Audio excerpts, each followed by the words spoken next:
I'm very happy to host the Commonwealth War Graves Commission today at the club because they're on a very nice mission on the research of the historical grave sites that happen to be within our compound on the golf course. This example of finding the grave of Bazruta Effendi is really a testament to the immense amount of research that has gone to this through our historians in the UK and by our field research team here in Kenya. No one piece of evidence alone would have really been able to help us find this grave and mark it, and it was really that collective effort where everyone brought a different piece of the jigsaw to give us that fuller picture, where beyond reasonable doubt we were 100% certain that this is the grave we've been looking for. The historical map that we uncovered identified some grave sites within the grounds of the sports club in the 1920s and married that with the field research teams, reports on the ground and the GPS coordinates we took that related to archaeological features on the ground.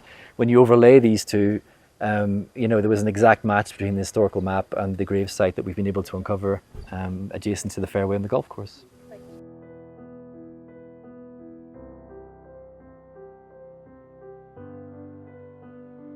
So I think this is very, very important, not just because it's one individual African whose grave has been found, but because that grave represents all the others that we can't find and probably won't find. And so it's symbolically or metaphorically extremely important.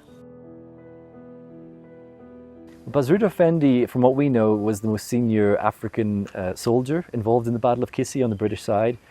And the records going back to the aftermath of the war and up until the 1960s identified that his grave was known in some form. It may not have been marked with a headstone, but its presence was acknowledged within people that were talking about the aftermath of the conflict.